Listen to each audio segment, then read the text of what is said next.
1-2 वर्ष आपण पाहतो आहोत आणि विशेषतः महाराष्ट्रामध्ये मिंदे सरकार किंवा खोके सरकार आल्यानंतर महाराष्ट्राची जी सातत्याने अवहेलना होते, मग ते महाराष्ट्रातले उद्योग पळवण्याचा विषय असेल, महाराष्ट्राच्या अस्मितेचा विषय असेल, सातत्याने अवहेलना होते. आणि आज अचानक कर्नाटकचे मुख्यमंत्री आहेत, त्यांच्या अंगात भूत संचारलेले आहे. जणू काही महाराष्ट्रामध्ये माणसं राहतच नाहीत. महाराष्ट्राला अस्मिता, स्वाभिमान, हिम्मत, धमक, शक्ती काहीच नाहीये. कोणी यावं, टपलीत मारावं आणि आम्ही छत्रपती शिवाजी महाराज की जय बोलून नुसतंच गप्प बसायचं, हे आतापर्यंत खूप झालं. महाराष्ट्र हा छत्रपती शिवाजी महाराजांना मानतोच, हे काही वेगळं सांगण्याची गरज नाही. आणि त्यांचा अपमान झाल्यानंतर मुळमुळीत प्रतिक्रिया दिल्या जात आहेत. त्या कोणाकडनं दिल्या जात आहेत? ते ज्यांनी त्यांचा अपमान केलाय त्यांच्याच पक्षातल्या काही लोकांकडनं दिल्या जात आहेत. गेले काही दिवस आपण बघतो आहोत की एकूणच देशामध्ये 1-2 महत्वाच्या विषयावरती चर्चा व्हायला पाहिजे आणि ते तशी व्हायला लागलेली आहे. त्यातलाच आजचा मी तिसरा विषय मांडतोय. एक म्हणजे मी काल परवाकडे शिवाजी मंदिरच्या माझ्या छोट्याशा भाषणामध्ये बोललो होतो की आपल्या देशाचे कायदे मंत्री यांनी देशाच्या न्यायालयातील न्यायमूर्तींच्या नेमणुकींवरतीच प्रश्नचिन्ह उभं केलेलं आहे. ती पद्धत ही अपारदर्शक आहे असं त्यांचं मत आहे आणि त्या नेमणुकीचे अधिकार हे पंतप्रधानांकडे पाहिजेत असं ते म्हणालेले आहेत. दुसरी एक केस सुप्रीम कोर्टात सुरू आहे. त्याच्यात निवडणूक आयुक्तांबद्दल कोणी अपील केलेलं आहे त्याच्याबद्दल किंवा चौकशी केली त्याच्याबद्दल न्यायमूर्तींची मतं आपण वाचतो आहोत. आणि न्यायमूर्तींचं मत स्पष्टपणाने ते काल परवाकडे आलेलं आहे की या देशाला सेशनसारखा निवडणूक आयुक्त पाहिजे की वेळ पडलीच तर अगदी पंतप्रधानांवरती जरी कारवाई करण्याची वेळ आली तरी तो मागे हटता कामा नये. आणि मग त्यांनी असं म्हटलेलं आहे, असं मी वाचतोय की निवडणूक आयुक्त नेमण्याची पद्धत सुद्धा तपासायला पाहिजे आणि गरज वाटली तर बदलायला पाहिजे.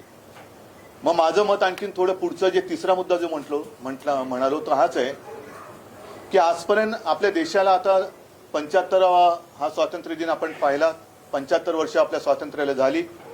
साधारणतः एक प्रघात आहे की ज्याचं सरकार केंद्रात असतं त्यांचीच माणसं किंवा त्यांच्याच विचारसरणीची माणसं ही देशातल्या विविध राज्यांत किंवा सगळ्या राज्यांमध्ये राज्यपाल म्हणून पाठवली जातात.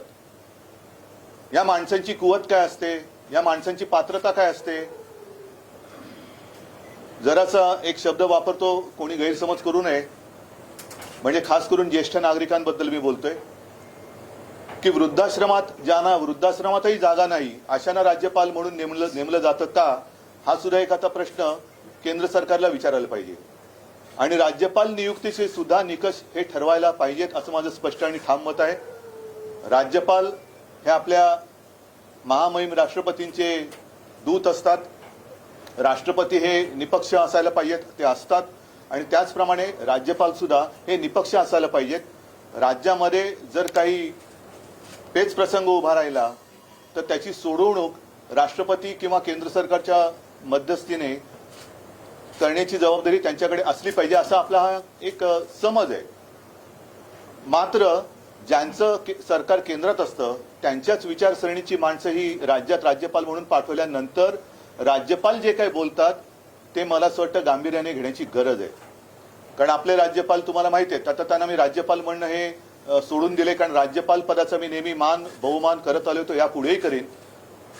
पण कोणीही व्यक्ती केवळ राज्यपाल पदाची झूल त्यांच्यावरती पांघरली म्हणजे लगेच त्यांनी वेडवाकडं काही बोलावं हे मात्र मी आणि आपला महाराष्ट्र काही मान्य करेल असं मला वाटत नाही.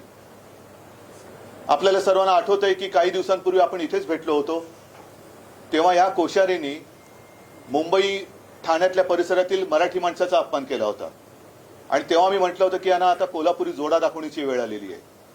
त्याच्यानंतरही हे महोदय थांबले नाहीत. त्याने आता छत्रपती शिवाजी महाराजांचा एक जुन्या काळातला आदर्श त्याच्यावरती आमचे कोल्हापूरचे जिल्हाप्रमुख चांगले म्हणालेत की बाप हा बाप असतो, तो जुना आणि नवा कसा काय म्हणणार तुम्ही. त्याच्यामुळे आदर्श हा आमचा आहेच, ते आमचं दैवत आहे. हळूहळू मला असं वाटते की ही जी काही शक्कल आहे ती केवळ या राज्यपालांच्या काळी टोपीतून आलेली नाहीये. त्याच्या मागे कोण आहे, या सडक्या मेंदूच्या मागील मेंदू कोण आहे हे सुद्धा शोध घेण्याची वेळ आलेली आहे. कारण हळुवारपणाने महाराष्ट्रातल्या आदर्शांचा अपमान करायचा. सावित्रीबाई फुलेंबद्दल पण असेच बोलले होते, पण आपण तेव्हा जाऊ द्या असं होतं कधी कधी, जाऊ द्या असं होतं कधी कधी. सातत्याने अपमान करत राहायचा आणि हळुवारपणाने महाराष्ट्राच्या मनातले, महाराष्ट्राच्या रक्तात भिनलेले आदर्श पुसून टाकून मग आपली जी भाकड म्हणजे त्यांची जे काही नेते मंडळी आहेत त्यांचे आदर्श म्हणून एक प्रतिमा जनतेच्या मनात बिंबवण्याची आणि ठसवण्याची ही त्यांची जी काही सतत चाललेली वृत्ती आहे किंवा चाल आहे, हिचा आम्ही निषेध तर केलेलाच आहे. गावोगावी त्यांच्या प्रतिमेला जोडे मारलेत. कोणी तर मी असं पाहिलं त्यांचं म्हणजे एक धोतर घेऊन जाळलं वगैरे, ह्या सगळ्या गोष्टी झाल्या. आता हे महाराष्ट्राच्या अस्मितेशी खेळतायत. महाराष्ट्रातले उद्योग हे गुजरातमध्ये घेऊन गेले. महाराष्ट्राचं मंत्रिमंडळ, काल तर मी असं ऐकलं की कॅबिनेट मीटिंग, मी सुद्धा मुख्यमंत्री होतो, अपवादात्मक परिस्थितीमध्ये ही पुढे ढकलली जाते. तशी काल काय अपवादात्मक परिस्थिती होती? तर अपवादात्मक परिस्थिती ही की यातले बरेचशी लोक हे गुजरातमध्ये प्रचाराला गेले. म्हणजे यांना महाराष्ट्र उघड्यावर पडलाय त्याची खंत नाही, महाराष्ट्राच्या अस्मितेचा, महाराष्ट्राच्या दैवताचा अपमान होतोय त्याची खंत नाहीये, त्याची चिंता नाही. मग काहीतरी गोलमाल उत्तर द्यायचं आणि वेळ मारून न्यायची.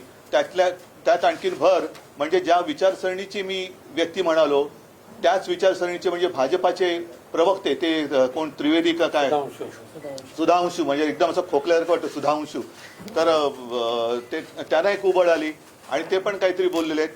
म्हणजे हा, मी आता पक्षाबद्दल बोलावं का त्यांच्या विचारसरणीबद्दल बोलावं हा शोध तुम्ही आणि आम्ही सगळ्यांनीच घ्यायला पाहिजे. की महाराष्ट्राचा सातत्याने अपमान होतोय. त्याच्यामध्ये आता महाराष्ट्रातल्या गावांवरती कर्नाटकचे मुख्यमंत्री दावा सांगतायत. हा एक महत्वाचा मुद्दा आहे. कारण आज महाराष्ट्रामध्ये ईडी सरकार किंवा खोके सरकार किंवा मिंधे सरकार आहे. या सरकारला मुख्यमंत्री आहेत का काही कळत नाही, कारण मुख्यमंत्री कधी बोलतच नाहीत. त्यांना विचारलं तर ते सांगतील मी काळजी करू नका, पंतप्रधानांना मी सांगितलेलं आहे. पंतप्रधान म्हणाले त्यांनी 40 गावं घेतली तर घ्या, आपण पाकव्याप्त काश्मीर जिंकल्यानंतर 100 गावं आम्ही महाराष्ट्राला देऊ, असे ते कदाचित सांगू शकतील. पण त्यांच्याकडनं काही अपेक्षा नाहीच आहे. उपमुख्यमंत्री नेहमीप्रमाणे सारवासारव करतायत. पण सांगण्याचा मुद्दा काय की पक्षाचे किंवा राज्याचे मुख्यमंत्री, विशेषतः भारतीय जनता पक्षाच्या अखत्यारीतले, हे त्यांच्या वरिष्ठांच्या मर्जीशिवाय काही बोलू चालू शकतात का? आणि ते जर नसेल तर मग बोंबईच ना, बोंबई जे काय बोललेत हे त्यांच्या वरिष्ठांच्या परवानगीशिवाय बोललेत का?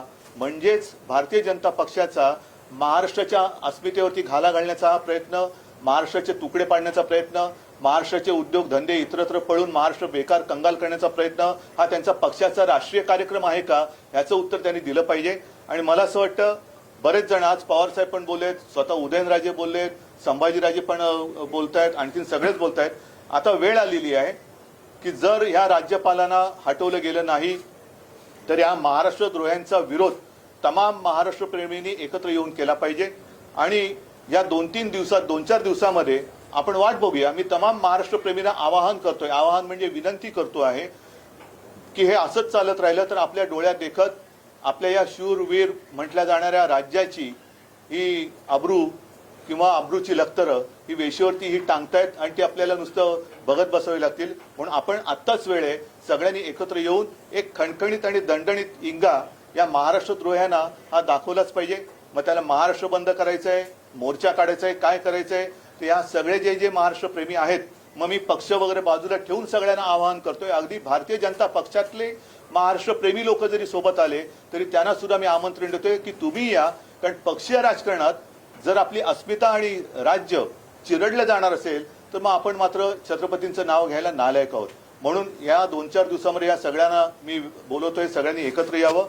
आणि केंद्राला सुद्धा सांगतोय की हे चाळे आता बस झाले.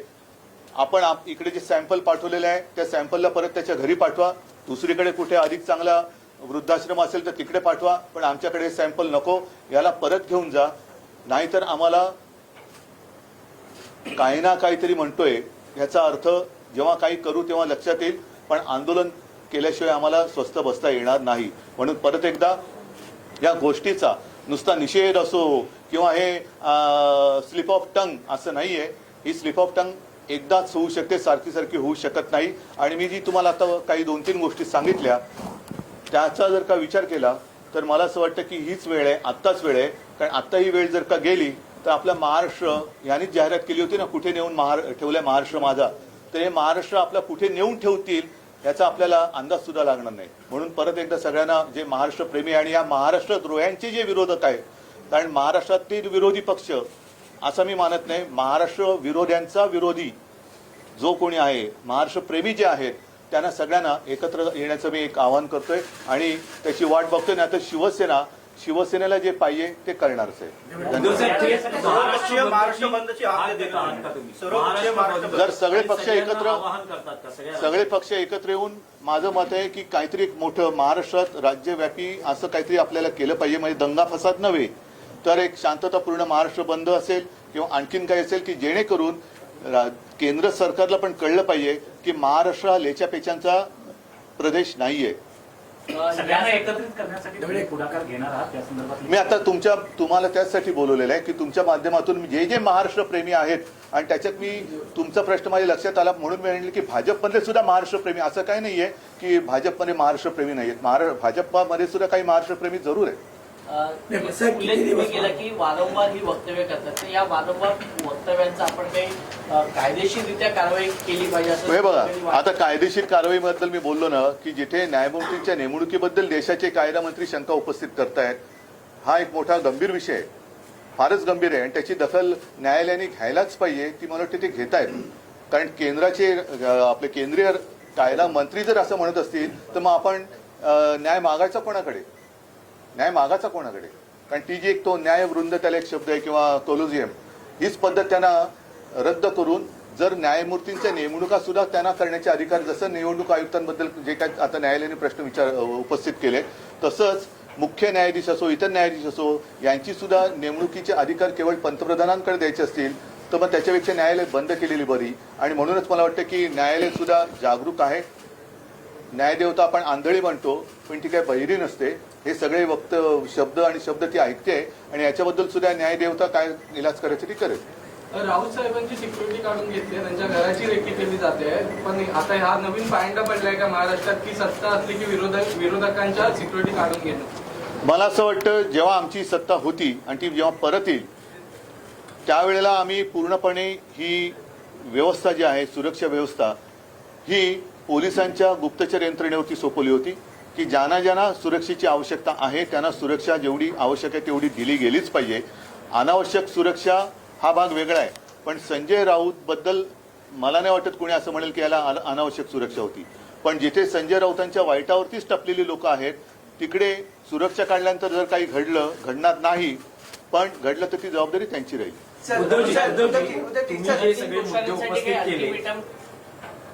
तुम्ही सगळे जे मुद्दे उपस्थित केले आणि महाराष्ट्र बंदची तुम्ही त्या दृष्टीनं भूमिकाही व्यक्त करताना दिसतात, पण भाजपचे नेते आणखी एक मुद्दा या निमित्तानं उपस्थित करत आहेत की राहुल गांधी महाराष्ट्रात येतात, सावरकरांच्या बाबतीत बोलतात आणि उद्धवजी फक्त आपण त्यांच्या विधानाशी सहमत नाही इतकीच भूमिका मांडतात. शिवसेना पण छत्रपतींचा अपमान करणाऱ्यांनी आम्हाला सावरकरांचं महत्व पटवून देण्याचा प्रयत्न करू नये. आणि म्हणून मला असं वाटतं की सावरकरांचा अपमान झालं होती, आम्ही सुद्धा गप्प राहिलो नाही. मी तत्काळ प्रेस घेऊन त्यांना सांगितलं, नंतर राहुल गांधींनी तो विषय टाळला. मात्र त्यावेळेला जसे हे अंगावर आले होते तसे अंगावर यांच्या का नाही जात? आता कोणालाही जोडे मारणार? नाही, मला एक फक्त मी सांगतो ना, साहेबांनी जे सांगितलंय त्याच्यावरती तुमचं एक फक्त जोडतो की उद्धवजींनी तर इशारा दिलाच होता, पण शिवसेनेकडून महाविकास आघाडीला तडे पडतील असं स्वतः बोललेले. हा, म्हणजे हे शिवसेना पक्षप्रमुखांच्या वतीनं बोललो की आम्हाला परवा नाही, अशा प्रकारच्या वक्तव्यामुळे महाविकास आघाडीला तडे पडतील, ऐक्य धोक्यात येईल आणि मी सहन करणार नाही, एवढी ठाम भूमिका माननीय पक्षप्रमुखांनी घेतलेली आहे. तशीच भूमिका आता या मिंदे गटाने घ्यावी. मी आता सांगितलं ना तुम्हाला की येत्या 2-4 दिवसामध्ये आपल्याला हा विषय तडीस न्यावा लागेल आणि तोपर्यंत जे जे महाराष्ट्र प्रेमी आहेत, जे जे शिवछत्रपती प्रेमी आहेत, फुले प्रेमी आहेत, त्या सगळ्यांनी, कारण छत्रपती शिवाजी महाराज झाले नसते तर हे कोश्यारी बुवा किंवा ते काय मगाशी मग काय बोलतो सुधांशू, ते कुठे असते आणि कोणत्या वेशात असते ह्याचा पत्ता लागला नसता. तसंच सावित्रीबाई फुले झाल्या नसत्या तर महिला शिक्षणाचं काय झालं असतं. तर एकूणच हे आता अति झालं. ज्याला काही आगापिछा नाही अशी लोक राज्यपालपदी नेमली जात आहेत आणि राज्यपाल पदाची अवहेलना होते, पर्यायाने महाराष्ट्राची होते. अरे इतना सब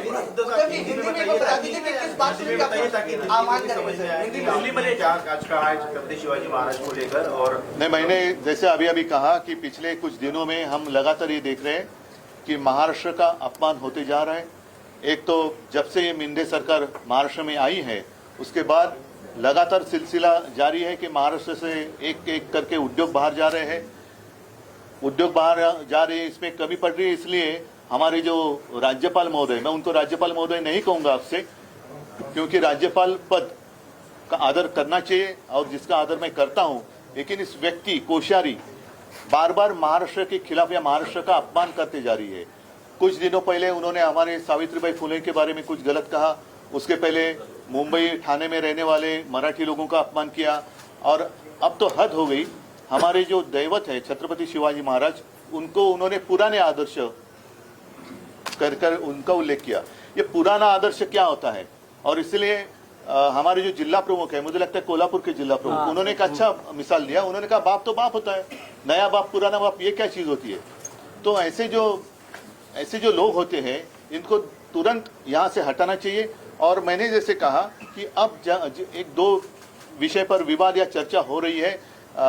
जैसे हमारे देश के लॉ मिनिस्टर है किरण रिजिजू, उन्होंने कहा, उन्होंने तो आशंका जताई है कि जो भी हमारे जस्टिस होते हैं उनकी नियुक्ति होती है उसके लिए कोलोजियम होता है. उसके ऊपर उन्होंने आशंका जताई है कि ये इसमें अपारदर्शकता है और वो अधिकार प्राइम मिनिस्टर को होने चाहिए. मतलब ये जो पूरी संस्था है, न्याय संस्था, वो भी अपने हाथ में वो लेना चाहते हैं, जिसका विरोध तो होना चाहिए और उसके ऊपर कार्रवाई कोर्ट तो करेगी. साथ ही साथ और एक विवाद चल रहा है, एक केस चल रही है सुप्रीम कोर्ट में इलेक्शन कमिश्नर के बारे में, और उसमें हमारे जो न्यायमूर्ति साहब है उन्होंने कहा है कि ये इलेक्शन कमिश्नर कैसे उनको नियुक्त किया जाता है उसके ऊपर भी एक चर्चा होनी चाहिए, उसकी कुछ तो सिस्टम होनी चाहिए. और इसी तरीके से गवर्नर या राज्यपाल कौन नियुक्त करता है, क्या क्राइटेरिया है. अब तक तो ऐसे माना जाता है और हमने देखा है कि जिसकी सरकार केंद्र में होती है वो उनके मर्जी से उनके व्यक्ति अलग अलग राज्य में भेजते हैं. स्वाभाविक है, जो भी व्यक्ति वो राज्य में भेजते हैं वो उनके विचारधारा के अनुसार चलते हैं. और अब ये सवाल उठता है कि जो हमारे कोश्यारी शिवाजी महाराज जी के बारे में जो उन्होंने कहा, सावित्रीबाई फुले के बारे में उन्होंने कहा, तो विचारधारा की अगर बात करें तो ये क्या भाजपा की विचारधारा है. दूसरी बात, ये थोड़ा कम हो रहा है या इससे शायद नजर हट जाए, इसलिए हमारे जो पड़ोसी राज्य है उसके जो मुख्यमंत्री है बोमई, ऐसे लगता है कि उनके शरीर में भूत ने प्रवेश किया है. अंगत भूत है तो म्हणतो ना. और क्या कैसे पता नहीं, हमारे 40 गांव पर उन्होंने दावा ठोक दिया. तो क्या महाराष्ट्र में लोग रहते नहीं है? महाराष्ट्र में क्या हिम्मत नहीं रही? बाकी महाराष्ट्र का स्वाभिमान वगैरह हमने कुछ छोड़ दिया, और ये ऐसी कोई भी आएगा और हमारे खिलाफ कुछ भी बकते चले जाएगा, ये अभी बर्दाश्त नहीं होगा. और इसलिए मैंने कहा कि अब समय आया है, ये सारी जो बातें हैं हम अनदेखी करें तो शायद आगे जाकर हमें कुछ दिखाई नहीं देगा. तो अब समय है, और मैं आपके माध्यम से जितने सारे महाराष्ट्र के प्रेमी है, छत्रपति शिवाजी महाराज जी के प्रेमी है, फुले, शाहू, अंबेडकर सब प्रेमी है, भक्त है, उनको मैं कहता हूँ चलो पार्टी बाजू में रखते हैं. अगर हमारा राज्य रहेगा तो हम रहेंगे. देश तो बड़ा है, देश तो रहना ही चाहिए, लेकिन राज्य की अस्मिता, राज्य का स्वाभिमान, उसको अगर ठेस पहुंचती है तो हमें इकट्ठा आकर उसका विरोध करना चाहिए. और कुछ दिन इंतजार करेंगे, 2-5 दिन इंतजार करेंगे. अगर ये जो पार्सल है वो आया था अमेजोन से, वो अमेजोन से वापस जाए तो अच्छा है, नहीं तो उसको वापस भेजना पड़ेगा.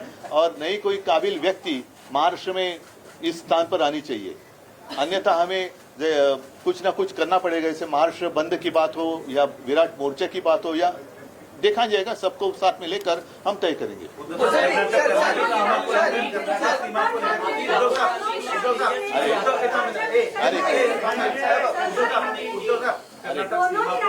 कर्नाटक सीमा को लेकर लगातार एक मिनट ऐका ना. सोलापुर से लेकर अक्कलकोट भी मांग रहे हैं, जबकि कुछ गांव मांग रहे हैं. अब केंद्र में और राज्य एक मिनट दोहराइए को जरा. लेकर वहाँ के मुख्यमंत्री लगातार बयान दे रहे हैं. राज्य और केंद्र में दोनों जगह बीजेपी की सरकार है. नहीं, राज्य में भी भाजपा की ही सरकार है. अरे एक करके पूछिए ना. हाँ, इस पूरे मामले को लेकर आप कैसे इसको देखते हो? नहीं, मैंने कहा ना कि हमारे यहाँ तो मुख्यमंत्री पहचान कौन जैसे है, मुख्यमंत्री कौन, और लगातार ये उप मुख्यमंत्री कुछ बातें करते जा रहे हैं। मुख्यमंत्री को तो हिम्मत नहीं है इसके खिलाफ कुछ बात करने की। स्वाभाविक है, ऊपर वाले की मर्जी, जो ऊपर वाले कहेंगे उनको वहाँ जैसे बोलना पड़ता है। तो जो कर्नाटक के मुख्यमंत्री भारतीय जनता पक्ष के हैं, उन्होंने जो अचानक बात छेड़ी है, क्या उसको ऊपर से आशीर्वाद है या ये केंद्र की मानसिकता है, ये भी स्पष्ट होना चाहिए। और ये विरोध करेंगे, हम जाने नहीं देंगे, ये फिजूल की बातें हैं। आप स्वयं मतलब अपने राज्य के बहुत सारे मंत्री तो गए गुजरात में प्रचार के लिए, ऐसे मैंने पढ़ा। नहीं, आपने कहा कि जैसे अपनी भूमिका ली थी वीर सावर जी के मामले में, आपने जैसी भूमिका ली थी वीर सावर जी के अपमान के मामले में कि हम यूपीए से मतलब महाविकास आघाड़ी से बाहर पड़ेंगे, हमने स्पष्ट किया था। तो ये सरकार नहीं, ये तो देखो, हम ये क्यों कह सकते हैं, ये इनको वहाँ कुर्सी को चिपक के बैठना है, ये लाचार है। ये छत्रपति शिवाजी महाराज का महाराष्ट्र है और उस महाराष्ट्र के हम मुख्यमंत्री हैं, ये भावना उनके मन में नहीं है। हम मुख्यमंत्री, हम मतलब वो बने वो ऊपर वाले की मेहरबानी से, दिल्ली वाले की। तो दिल्ली के खिलाफ क्या कहेंगे? क्या वो कुर्सी छोड़ सकते हैं? हिम्मत है उतनी? और ऐसे महाराष्ट्र के अपमान सहना, क्या ये बाला साहब का हिंदुत्व है? सुट्टी जाहीर करण्यात आली आहे त्याविषयी गुजरात निवडणुकीसाठी नाही, मला कळतच नाही की हे महाराष्ट्राचे मुख्यमंत्री आहे, महाराष्ट्र सरकार आहे का गुजरात सरकार आहे. मला गुजरात बद्दल आदर आहे. गुजराती जे इथे खूप राहतात, वर्षानुवर्ष पिढ्यानपिढ्या राहतात, त्यांच्याबद्दल मला आदर आहे. पण असा काय प्रकार आहे? महाराष्ट्राच्या निवडणुकीच्या वेळेला कर्नाटकात सुट्टी असते का? मध्य प्रदेशमध्ये असते का? हा कोणता नवीन प्रकार? उद्या पाकिस्तानच्या निवडणुकीसाठी पूर्ण देशात सुट्टी जाहीर करतील, काय सांगावं? पवार साहेब सीमावादावर महाविकास आघाड़ी पर आरोप लगाया कि महाविकास आघाड़ी ने जब श्रद्धा ने शिकायत की थी पुलिस ने महाविकास आघाड़ी सरकार के दौरान, क्या श्रद्धा वालकर नहीं, ठीक है, ये विषय बड़ा है, अलग है, गंभीर है. इस विषय में आप मत लिए, अलग से इसके ऊपर बात. आधी राहुल गांधी, मग तेजस्वी यादव आणि आता अखिलेश यादव यांची भेट आदित्य ठाकरे. अखिलेश यादवचं वगैरे अजून पुढे जाहीर नाही केलेलं आहे.